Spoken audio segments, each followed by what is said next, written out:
Hello again, adventurers. Welcome to the second day of our hiking in Slovak paradise. Today we're gonna be going through the river Hornad and Monastery gorges. Let's get started.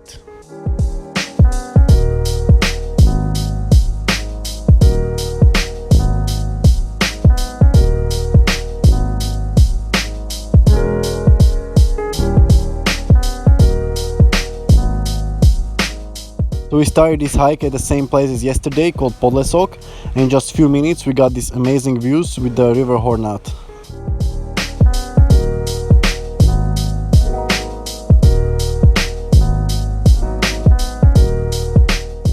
Hornad Canyon. Dear visitors, we would like to invite you to visit a truly unique area formed by the Hornad River, which has cut through limestone bedrock to create the 11.7 kilometers long canyon. The character of the rocks, diversity of the terrain, its microclimate and presence of water provide excellent conditions for a great variety of plants, animals and their habitats.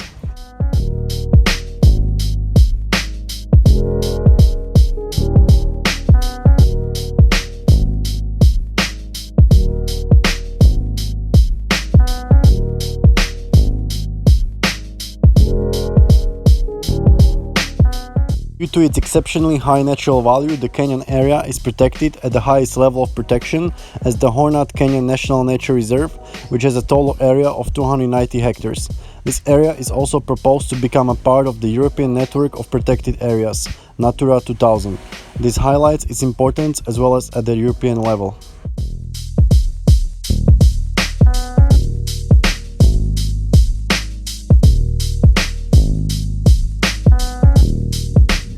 The Hornad River provides very good living conditions for a variety of animal species.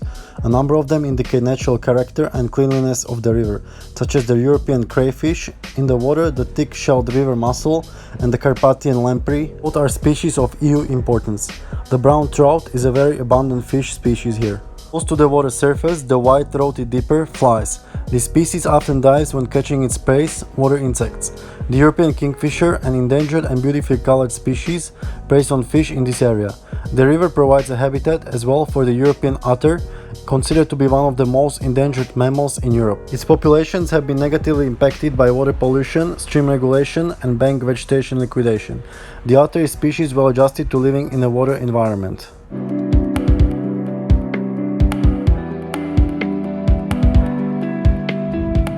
Here we're about to enter the most interesting and adventurous part, the steps on the side of the cliff, with the river Hornad being right underneath you. So again, if you have a fear of heights, this hike is probably not for you.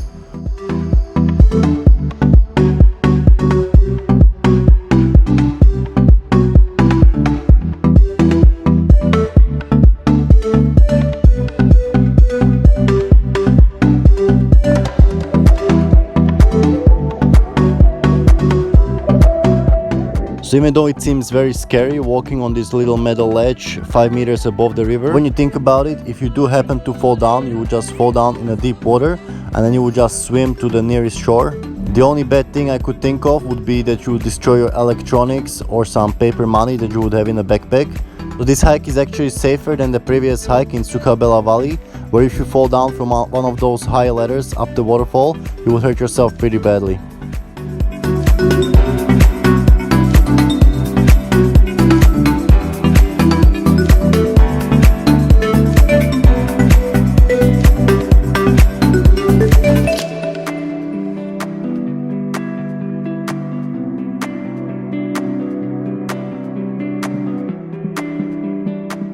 And here we are passing to the second gnarliest part, but it's actually pretty safe as long as you keep holding to the chain and don't lean too much outwards to the river.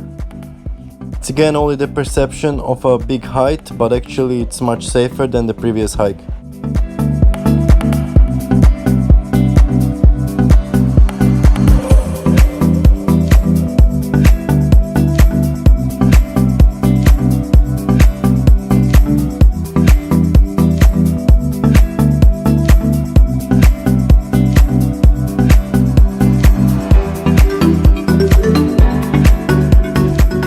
We got to this little beach on the side of the river with many people resting here. So this river is actually popular for rafting and kayaking, but today we haven't seen any rafters or kayakers here. Maybe the reason could be that the level of water is quite low for the sports.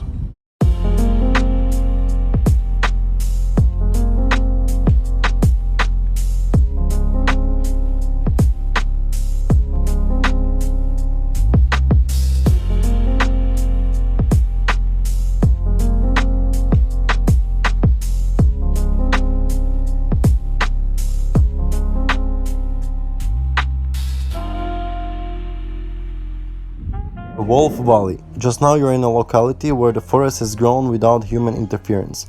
Currently the forest consists of 3 species native to the area, such as the silver fir, the sycamore maple and the European beech, the Norway spruce and others.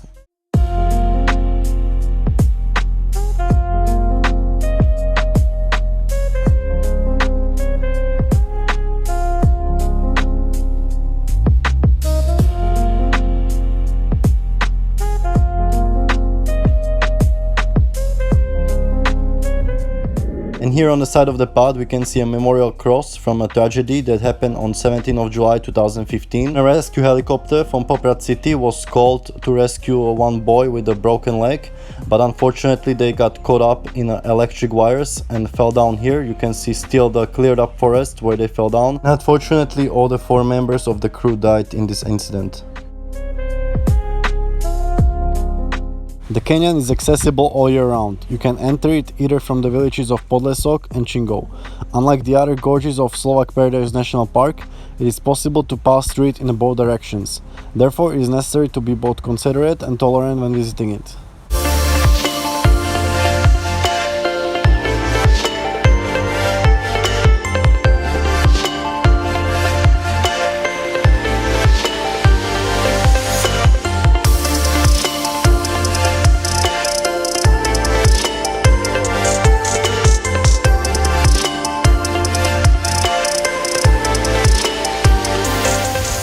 And here we are on another bridge, and if you keep going this way following the blue sign, you would get to the village Chingov and also to the most popular viewpoint in Slovak Paradise called Tomášovský výhľad. We're gonna follow another way through the Monastery Gorge until we get to the same place as yesterday, Kláštorisko.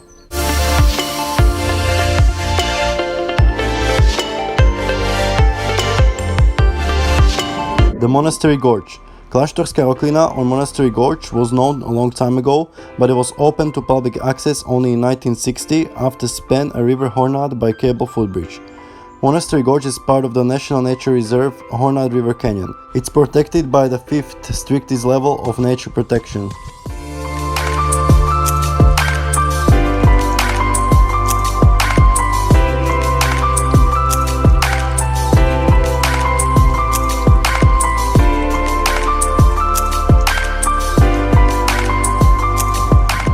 And here we got to the first waterfall in Monastery Gorge called Stranko Vodopad, where we have similar letters, just like in Suchá Bela Valley. The only difference is that there is no people here.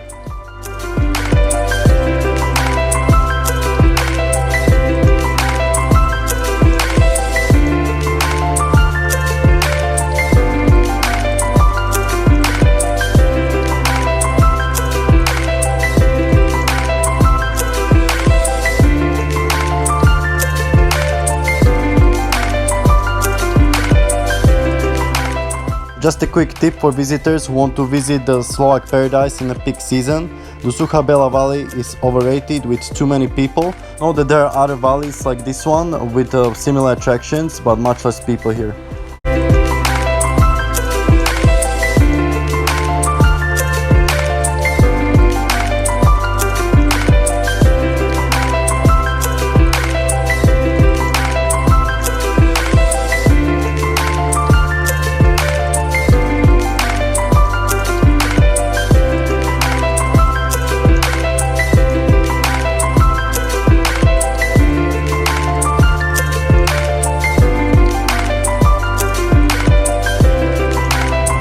Over here we can see these pieces of wood under the rock, and my father asked us what's the purpose of it, so he gave us 3 options, whether it is to support the rock, or whether it is to dry the woods, or whether it's just somebody put it there for fun. And the correct answer is, of course, somebody put it there just for fun.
So many Slovakians are criticizing the Slovak National Park that they're charging €1.50 for entrance. When you think about it, all these ladders and metal steps and other supports have to be constantly reconstructed.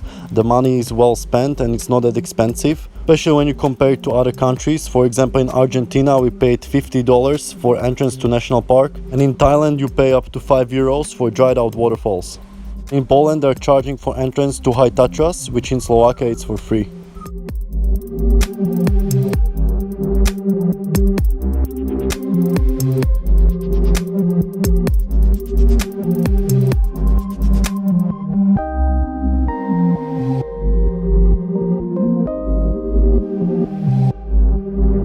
Alright, here we got till the end of Monastery Gorge, and you can see it's also one way, so you can only get up this way.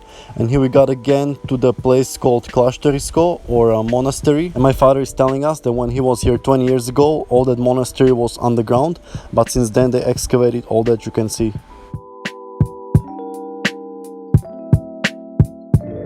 And here we can see some meteorological information about this place. So it's 820 meters above sea level, and average yearly temperature is only 4.7 degrees Celsius, and there's only 50 days in a year that the temperature goes above 15 degrees. The average snow cover is 15.6 centimeters, and average rainfall is 627 millimeters. So you see, most of the year it's pretty cold here and quite rainy. And we also had a plan today to do the Via Ferrata in the valley of Kisel, but the problem was they didn't want to rent us the Ferrata sets anymore because it was too late for them. Even though it was only 2 o'clock in the afternoon, they said they're closing at 4 o'clock, so they said we would not have enough time to do the whole thing. And they said even if we are fast, we might get stuck behind some slow people. We're a little bit angry and disappointed because yesterday when we were here with the mountain bikes, they told us they can rent us the Ferrata sets no problem, but they didn't say the latest time to rent it is 1 o'clock in the afternoon. The best is to buy your own Ferrata set so you don't have to be restricted by these rental companies. But I'm reading here you still have to buy some special ticket to enter this Ferrata, otherwise you're risking a fine of €66. And know that the Ferrata is open from 15th of June till 31st of October.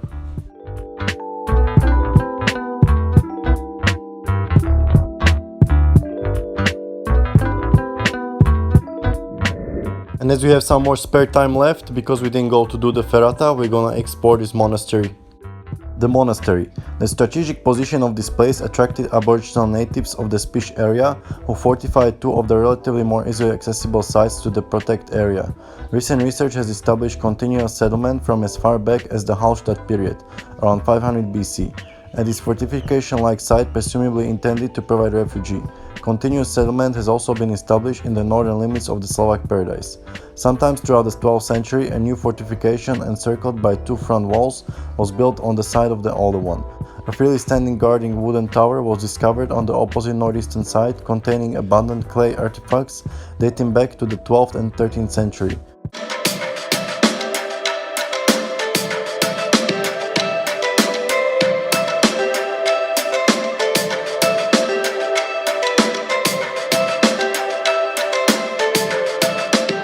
Alright, now we're going back down to Podlesok, basically the same way as we went yesterday with the mountain bikes on this bigger dirt road, which was a little bit boring, but when you focus more, there's many interesting things to see.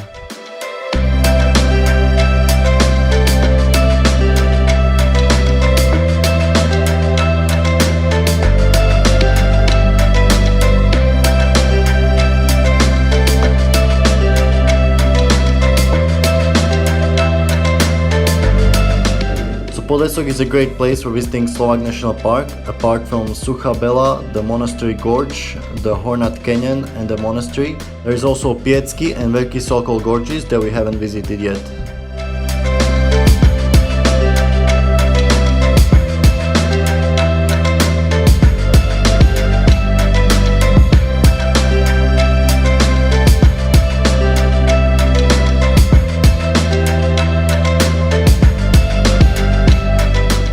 As we had some more time before darkness, we stopped at this natural thermal pool in the village of Kalameny near the city of Ružomberok, and the water was not hot like you would expect in a thermal pool, only hot near the source where there was too many people, but it was still good, you didn't have to pay any entrance. And after 2 days of hiking, it was nice to relax here, and then I flown my drone around this area.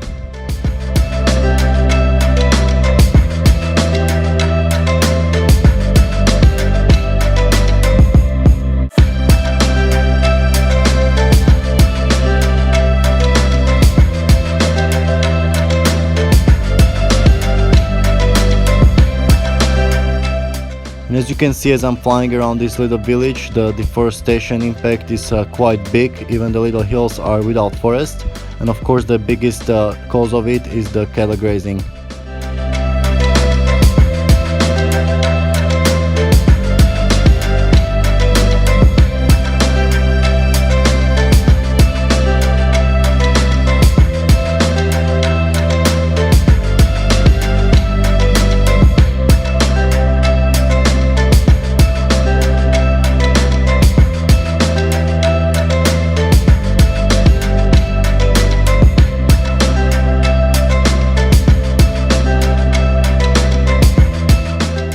Alright guys, I hope you enjoy watching our adventures from Slovak National Park and inspired you to visit this area yourself.